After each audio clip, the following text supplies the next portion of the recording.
Happy holidays, everyone. I have no idea what I'm going to fucking say. I got to start this over. You had the face on and everything. I know. All right, here we go. 3, 2, 1. Ho, ho, ho, and Merry Christmas. This is a little. Unless you don't celebrate Christmas. True. Happy holidays. Oh, who cares? This is Steve. And tonight we're going to review for you. We're going to unwrap our packages and share with you a movie review.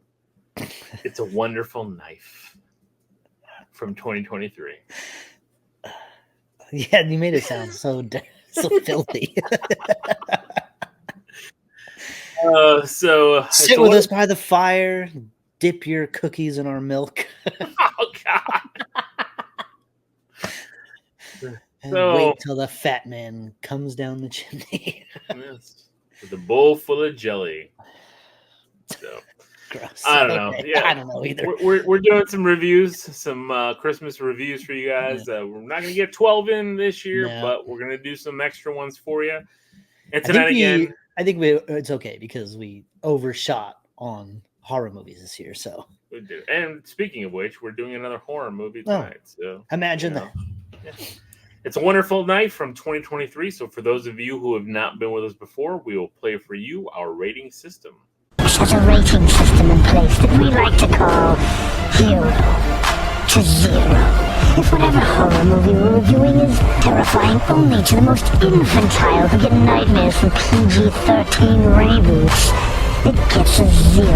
If it's a gorgasm-inducing slaughter party that satiates your most devious and monstrous desires, it gets a hero. After saving her town from a psychotic killer, Winnie Carruthers' life is less than wonderful. When she wishes she had never been born, she finds herself in a nightmare parallel universe where without her, things could have been much, much worse. So It's a Wonderful Knife has actually a pretty decent cast here, starring Jane Widdop from Show You Yellow Love, Jackets. Yellow Jackets. I don't know why I wanted to say Ladybugs. Oh my God. Joel McHale, Justin problematic. Jess McLeod, Catherine Isabel, Aiden Howard, Aaron Boyds, and a bunch of others. Okay, hold on. We're gonna have to review Ladybugs. I have it on VHS. I'm sure you do. So yeah. It was a good movie for its time. But yes, so It's a Wonderful Knife. Steve, I did not even know this existed until you texted me saying, hey, watch It's a Wonderful Knife. And I was like, oh, that's a clever name. I'll watch it. And you chose it, so I'll let you start. For what this is, Christmas horror. Listen, we've watched a lot of Christmas horror, and there's a lot of shit Christmas horror out there.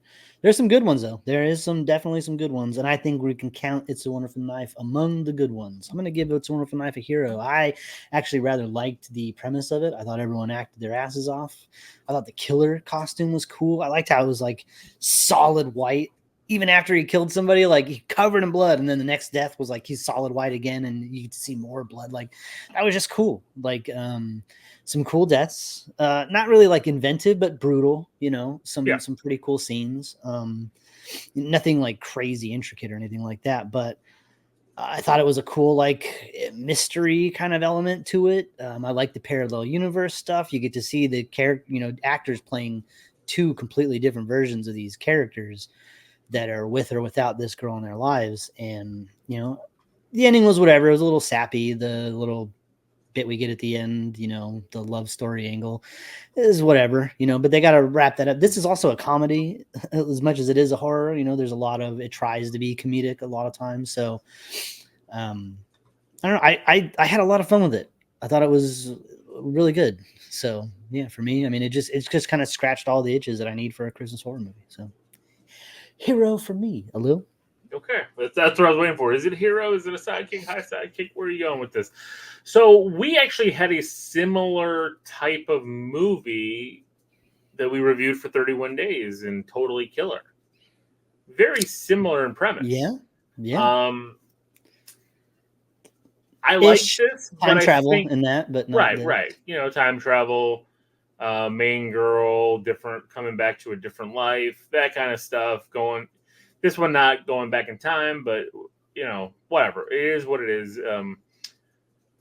I like this a lot. I thought it was pretty good. I don't know if it was as good as Totally Killer in the sense of the kills and the suspense of it, right? Because like in this one, I wish it was more. I'll talk about it in spoilers because they could have gone somewhere, and I thought that's where they were going, and they didn't, and I was just like, And felt like it was a missed opportunity. Now, this is like just over the cusp of a hero for me. I'm not like it rides that line between high sidekick. I'm not like over the fucking moon about it. Yeah. You could probably talk me down in spoilers because I do have some questions about like the glowy eyes and shit. So we'll get there. Well, that's the other thing too, is like all of a sudden it got. I mean, yeah, it had to have had a supernatural element, but then it got heavy supernatural. But I did like it. I liked the acting in it. I thought, like, I was surprised to see Joel McHale here. Like, Justin Long was like a real creepo in this. But I liked him in it. I liked our main girl. Yeah, so I'm going to give it a hero as well. It's teetering. Yeah, I mean, as we talk about it, could it become a high sidekick? Possibly. But it was a good enough time for a Christmas horror movie that there are things that I can forgive about easy, because I liked the family dynamic in both parts. I liked the aunt a lot. I thought she was Ginger great. Snap. Okay. I was like, why is this so familiar? All right. Very it's cool. The sister, the werewolf sister from Ginger Snaps. That's very cool. Okay. That lets you know how long that movie came out. How long ago that movie came out. We are old, Steve. That's what I hate sometimes about this stuff. That movie came out way before we reviewed it. Just putting that out there. I know it did. So, but I remember seeing it when it came out. That's the thing. That's what I'm like. All right, we're old. Yeah. So it's a hero. I liked it a lot, and we'll get into some of the things in spoilers, but also I do want to highlight some of the really good stuff in spoilers with it. So yeah. All right, 3, 2, 1. So I mean, the movie starts out like any other movie. It felt really much like not even like It's a Wonderful Life, but more of Scrooge, right? You have Justin Long is the big boss, and you have the family all happy and doing their Christmas thing, and Joel McHale is being all fatherly and everything and all happy, and all of a sudden here comes Justin Long, and he's this kind of I feel like a shitty boss, yet some odd reason, like, they're friends. And why are they good friends? Well, I mean, it's a small town. I get it. But everybody works for that. Like you just because you don't really necessarily like your boss, you have to be friendly with them, right? Friendly, but it seemed like they were closer than friendly. Like right, like, and even like when we go into the future, because we're in spoilers now, like, and he says that he's my best friend. You're telling me my best friend did this, like, ridiculous, like that's where I was like, oh, interesting. Maybe that's just Justin Long's good chameleon characteristics. Joel McHale only sees the parts of Justin Long and Justin Long wants Joel McHale to see. True. But again, like, that's where it felt like, what was it? It was Tiny Tim's dad. I can't remember the Bob Cratchit, right? Cratchit, yeah. Like, I felt like that's where we were going with this. Like, I just thought the title was like clever, but it wasn't going to go into that. But then all of a sudden, like, we also had that element too. So you have that Scrooge element with this powerful guy trying to buy up everything, trying to do this. And right when they were at the old guy's house, I'm like, oh, this dude's dead. I was like, the killer's Justin Long. That was a great opening killer shot, though. The snowman right there. He opens the door. He's looking at the snowman. And then, blam! The fucking killer, dressed in solid white, flies through the snowman, slices his fucking throat open. You're like, okay, yeah, all right. And it's not a very intricate suit. It's basically a white hooded cloak. Yeah, Well, with yeah, a but they make solid it like white they make it face. like the angel that you put on top of your tree. That's Every kind of what time a it's bell supposed to rings, be. an angel gets his wings. One of those things. Yeah. Yes. Yes. So, I did enjoy that part. I thought that yes, what we've seen so many different killer masks and killer designs. You don't really see it in white. The angel of death. You Pretty know, cool, man. yeah, I like that a lot. So And I like the visual aspects of it because, like I said, you get to see the constant blood splatter. And I don't care that it's not dirty from kills past. Like, I want to see that motherfucker in solid white chasing you and then finally getting the blood splatter. Like yeah, it's a cool effect every time. well, and especially here too because it's a snowy area, right? So he actually can blend in well. Pretty well. Yeah. Yeah, and this opening scene, they're at the party with their friends, and like the angel of death comes through and starts murdering everyone in their way because he's trying to get to the granddaughter of the guy he just killed, so nobody has claim to the property. Because Justin Long needs this property because he's building some kind of mega mall center thing that the whole town needs, and And you he know needs what? this one That's plot of land. enough motivation for me. He's a Exactly. rich asshole that is power hungry and he will not let anybody stop in his way. And he's a little theatrical about it, but he's gonna get it done. What he wants. Yep. But it turns into a cool. I mean, this is kind of like this would almost be the finale of any other movie, right? You'd have the whole movie set up to set up this party scene at the very end, and this is where the final girl finally gets away and kills the killer because all that happens right here. They Yep. literally kill the killer in the opening 10 minutes of this movie, and they unmask him. You see that it's Justin Long right there. And it's kind of a cool death. She hooks his ass up to the fucking battery cables and pow. Yep. Yeah, Not I bad. like that. You see his mask kind of like burn off his face, right? Like it kind of did that cool effect with that. Yeah. So you can see that it was him, and then jump. Yeah, because the mask is kind of like a fabric, like a white fabric kind It's of. like a fabric. Yeah, it's kind of weird because it's not plastic because it moves, especially like. And there's a scene where he kills somebody with an axe, and it's like all over his face, and you can see it kind of moving with the breath. So, yeah. I do have to see this again and kind of take a look at that mask because it did seem at some. But then there was other scenes that look kind of like shiny, solid. Yeah, yeah. I thought maybe it was kind of like that metallic material, almost like you see it more like in grays sometimes. Like, yeah. It Like kind that of looks sheen. like metal, but it's not. Yeah. That goes. Yeah. Okay. But then I could be full of shit too, so I don't know. we're not designers, yeah. So, Sean, where you at? Where can you tell us about clothing? He would have liked this movie if he just would have watched it. I do think he would have as well. So we're now a year later next Christmas, and like the town is normal, the town is thriving. That Justin Our main Long girl's dead. best friend was killed during all and this. She is having PTSD about the whole thing. She is. Well, she's the one that killed the killer. Happy because she killed the killer. She feels guilty about that. There's that real crazy scene with Justin Long's brother Buck when he I should kill you right here, and it's like holy. It was like, Middle oh man, of the street. But like you also kind of saw right there that he realized he shouldn't have said that. He's like, oh fuck, I let my emotions. He walked away, and you see that even in the alternate universe that he's not that bad of a guy. He's just kind of like under his brother's thumb. Yeah, but that's the thing I thought that they were going with, right? Like it was going to be a repeat killer this year. It's going to be in every Christmas kind of thing. And that's where they were going to go.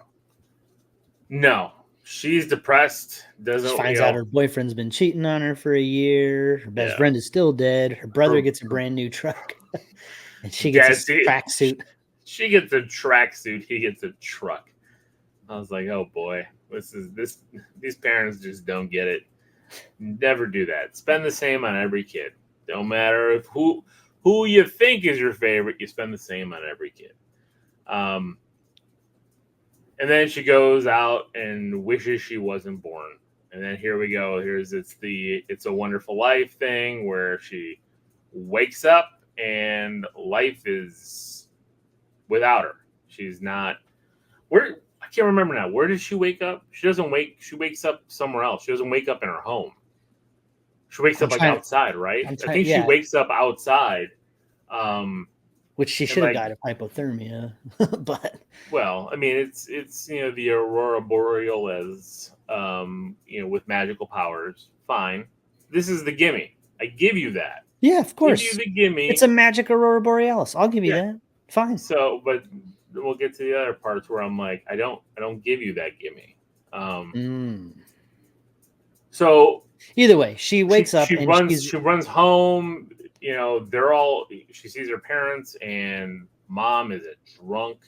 That scene with her mom and her side pieces, while her dad's just like there hanging out. I was like, this is crazy. Like, this family is broken to no end. Broken. Well, in this universe, so when she wakes up, she wasn't born.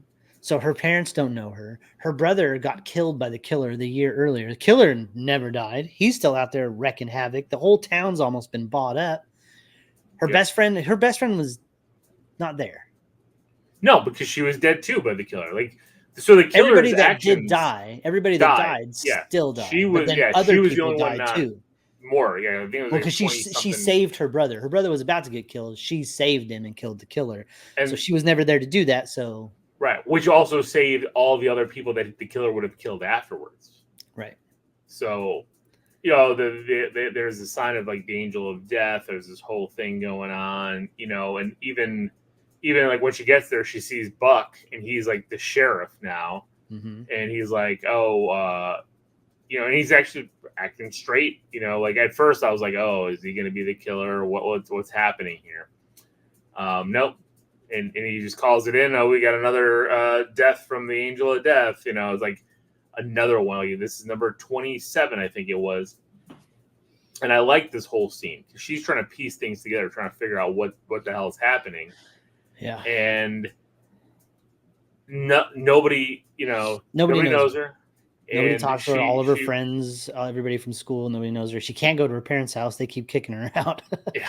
I mean, so Joel there's a McHale girl was really pissed. So the weirdo. He acted really well. Like dramatic. Really well. I was like, huh. So there's this girl called Weirdo that they introduced in the first version of the world. So she goes back to her now and tells her a bunch of stuff to get her to be on her side about like how like who she is and all that stuff. And Weirdo buys it, and they kind of go on this adventure together. Yeah, and I like that. They end up at the movie theater watching It's a Wonderful Life.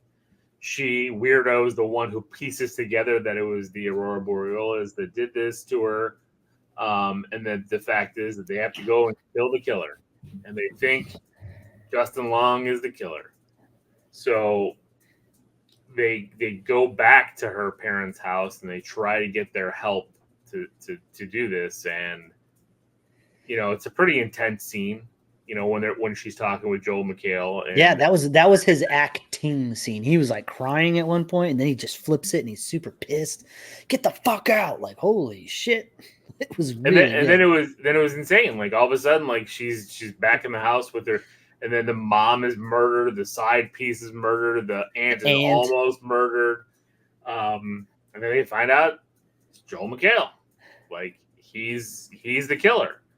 So then I'm thinking in my head, I'm like, oh wow, maybe this world there's a different killer, or there's a ton of these killers, which is what they should have done. It should have been multiple killers. Yeah, I'm still a little confused. Like, so Joel McHale wasn't the killer in the original world, right? Because he becomes the killer in this one after his son is dead. I think what happened is Justin Long goes on the murder spree, and then broke him. And Justin Long said, because he's his real estate guy, he's the one helping him buy up all these land. So anytime somebody gets in his way, he now sends him out to do his bidding because he doesn't get his hands dirty anymore. He doesn't. But Joel McHale knows that his son was killed by the killer that he's now dressing up to go kill people as. That's a gimme that I don't understand. I agree, but that's where everybody's got the stupid blue eyes or whatever color you want to give. What is that? what is so like? They then were just under the spell of the Aurora Borealis, because that's what she says. Like when she says that somehow the spirit of Justin Long's character heard her wish herself not alive again because of that's that. right. And he's the one who put her into this alternate universe, and I'm like, I don't like that. I don't like that. I remember like the universe, but I do not like this psychic power over the town, because he has this whole scene where he's in front of the town, where he goes around every Christmas and telling people if they're naughty or nice, and he's talking to his brother, and his brother puts in for a transfer because his brother is like, this fucking town is fucked. Like, I don't want to live here anymore, and I don't want to be a part of this. I'm going to go be a cop somewhere else. And he murders his brother in front of everyone, and they hang him up with the costume on. And you see that glowing eyes, and I'm like, no, I don't want everybody in this trance by him. I don't like that fact. Like, I don't like this piece. It should have been better that, like, yes, he had Joel McHale doing his bidding, but he also had other people doing his bidding because he owned them, right? Could you imagine like a bunch of fucking Angels of Death fighting each other? Like, well, not even fighting each other, but it's like them going through them, right? Them thinking that they're going to kill Joel McHale, but then as they kill the one, they rip the face off. And maybe it's somebody else from the party. There's their PE teacher or something. Exactly. Yeah. It's like, oh my God, what is happening here? How many of these are there? And that's what I think would have played better. That would have definitely pushed it up a notch. And what an easy way to do it, you know. It's a white suit, like, yeah. And again, then it's a better story of how influential Justin Long is, rather than just being some kind of trance. Because the minute he dies, the minute they kill him right there, everyone, the eyes, like, the light goes off in their eyes, and I'm like, I do not like that. I'd rather have the town he's not a magician. Living in fear. Yeah. Have the town living in fear because of the Angel of Death. But they can't go anywhere because Justin Long basically owns them. They have no money. He owns the banks. He owns this. It's all done through blackmail. He's blackmailing this person to kill this person to kill that. You know what person, it's like? It's like he became Biff in Back to the Future 2. Right, like he became like the most richest person, but everything around him is decaying. That's what the town should have been.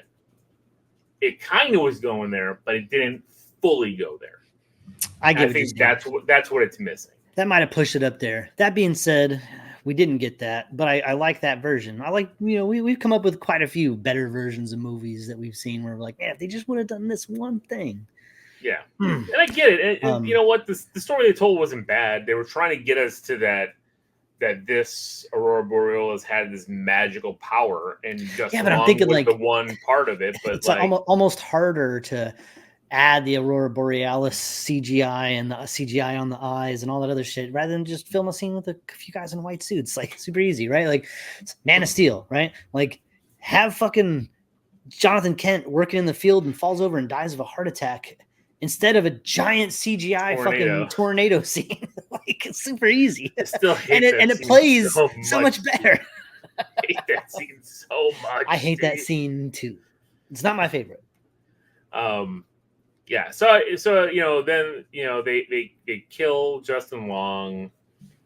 She makes the wish. She goes back, and her life is great. And for some odd reason, Weirdo remembers everything. And is it because they kissed in the middle of the Aurora Borealis? I think it is exactly that's that. Probably what it is. And now you have them having a love story because she goes back and gets her. And I like the fact that she said, huh?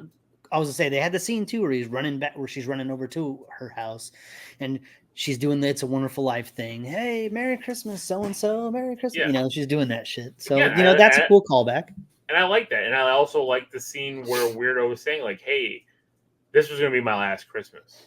Like, she was gonna kill herself because of her life, because of what Justin Long did to her. Yeah, that's a whole nother story. Yeah, Justin and that's what I'm saying. Like, he slept with her mom, and her dad found out, and that broke up their marriage. And and like, so like, we know he's an ass, and we know he's just the worst type of human being. they could have built up more of that rather than going with this fantastic. I don't feel like aspect. we got enough Justin Long. We didn't. We didn't. Right? Like we barely got any of him in the beginning. We got more of him in the original world than we did in the alternate world. Really, Yep. We barely saw much of him. And we I thought we got him in 2 scenes. We got him in the scene in the beginning when she was there, and he was like, "Oh, so you know who the killer is?" And then she's like, "No, I misspoke. I misspoke." It's okay. Yeah, that one. And then, the scene at we the, get him at the little parade rally thing. Yeah, and that's it. So yeah, I don't like that. I feel like we should have gotten a lot more. For him to be a cool villain, we could have easily set up some more scenes with him and less scenes at that fucking house where they were down in the party, because I feel like we were there every fucking 5 minutes. Like they kept going back to that house. I'm like, God damn, does this party ever end? It's like a whole nother day and you guys are still partying. Well, it's the Christmas party they do every year. That's what they set it up. That's why she knew to go there.